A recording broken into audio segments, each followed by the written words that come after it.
Sir Vijay గవర్నమెంట్‌కి time ఇచ్చారు స్టాలిన్. దీన్ని ఎలా అర్థం చేసుకోవాలి? విజయ్ ప్రభుత్వం ఉంటుందా? జరగబోయేదేంటి తమిళనాట?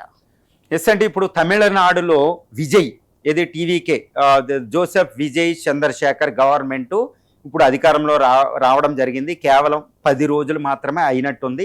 ఈ టైంలో క్యాబినెట్ విస్తరణ చేసేటప్పుడు స్టాలిన్ నుంచి అతిపెద్ద ఒక అణుబాంబు లాంటి స్టేట్మెంట్ రావడం ఏంటి అంటే, స్టాలిన్ ప్రభుత్వం కూలిపోబోతుంది, కొన్ని నెలల పాటు ఎట్టి పరిస్థితుల్లో కొత్త ఎలక్షన్స్ రాబోతున్నాయి అనుకుంటూ సాక్షాత్ అపోజిషన్ పార్టీ లీడర్ స్టాలిన్నే ఈ స్టేట్మెంట్ ఇవ్వడం.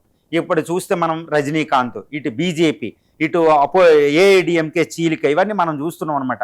అంటే వచ్చిన ఈ టీవీకే విజయ్ ప్రభుత్వం ఉండగలుగుతుందా, మనగలుగుతుందా, సర్వైవ్ అవుతుందా అనేది ఒక పెద్ద ప్రశ్న అనమాట ఇప్పుడు తమిళ రాజకీయాలే కాదు దేశవ్యాప్తంగా.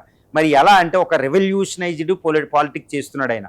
కొత్త కొత్త పథకాలు అపోజిషన్ పార్టీ లీడర్లు మీట్ అవ్వడం, ఆయన డ్రెస్ కోడ్ ఏంటంటే ఆయన బాక్స్ తెచ్చుకోవడం, అసెంబ్లీకి డైరెక్ట్గా బాక్స్ తెచ్చుకుని ఒక ఎంప్లాయీ లాగా ముందే వచ్చే సీట్లో కూర్చోవడం, ఎక్కడ డాంబికాలు లేకపోవడం, కొత్త అనుభవం లేకపోయినా పాలిటిక్స్లో ఒక మెచ్యూర్డ్ పొలిటీషియన్ లాగా ఆయన వ్యవహరించడం, అసెంబ్లీలో ఇది చీలిపోయి వచ్చిన ఏడీఎంకే గవర్నమెంట్లో నేను రాజకీయాల్లో చేర్చుకోను మంత్రిత్వంలో అనుకుంటూ ఆయన యొక్క డెమోక్రటిక్ వాల్యూస్ని పాటించడం, యాంటీ డిఫెక్షన్ లాస్ని పాటించడం, ఇవన్నీ చూస్తుంటే ఇక విజయ్ గవర్నమెంట్ అధికారంలో ఎక్కువ కాలం ఉంటే నాకు మనుగడ ఉండదు అనే ఒక భయం డిఎంకేలో మొదలైంది అనేది ఇక్కడ మనం చెప్పవచ్చు అనమాట.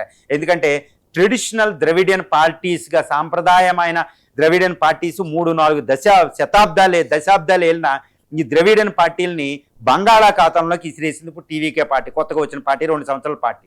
ముఖ్యంగా ద్రవిడియన్ పాలిటిక్స్ పనిచేయడం, ఏఐడిఎంకే చీలిపోయింది.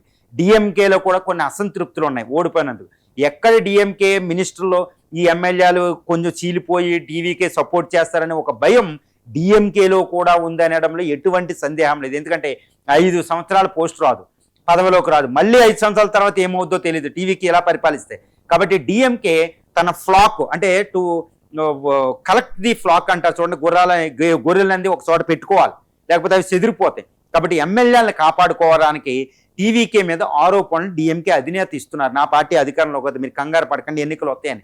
ఆ భయంలోనే కానీ టీవీకే అనే గవర్నమెంట్ పడిపోవడం అసంభవం. ఎందుకంటే టీవీకే తనకే 107 మంది, కాంగ్రెస్ ఇప్పుడు మంత్రిత్వంలో 59 సంవత్సరాల తర్వాత మంత్రివర్గం గవర్నమెంట్లో పవర్ని షేర్ చేసుకోవడం తమిళనాడులో, తర్వాత 5గురు, సిపిఐ సిపిఎం గవర్నమెంట్, కాంగ్రెస్ ఎక్కడుంటే అక్కడే ఉంటాయి. ఎందుకంటే ఇండి గ్రూప్ నేషనల్ దానికి చాలా అవసరం.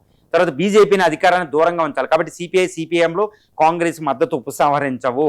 తర్వాత ఇండియన్ ముస్లిం లీగ్ అనేది అసలు సమస్య లేదంటే అది ఎట్టి పరిస్థితుల్లో బీజేపీ డిఎంకే వీటిని అధికారం రానిది. కాబట్టి వాళ్ళు అధికారాన్ని గవర్నమెంట్ సపోర్ట్ని ఉపసంహరించారు. ఇప్పుడు ప్రస్తుతం టీవీకేకి ఉపసంహరించే ప్రజలు వాళ్ళని శత్రులుగా కూడా చూస్తారన్నమాట. వాళ్ళు అసంతృప్తి ఉన్న వాళ్ళు ఏం చేయలేరు.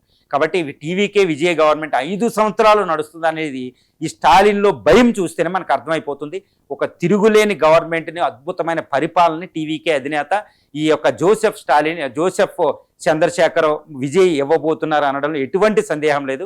ఇప్పుడు డిఎంకే ఏఐడిఎంకే తమ అస్తిత్వాన్ని కాపాడుకోలేని ఒక స్థితిలో వాళ్ళు ఆరోపణలు చేస్తున్నారు. కానీ ఎట్టి పరిస్థితుల్లో ఎలక్షన్స్ రావు, ఎవరూ మద్దతు ఉపసంహరించుకోరు తమిళనాడులో.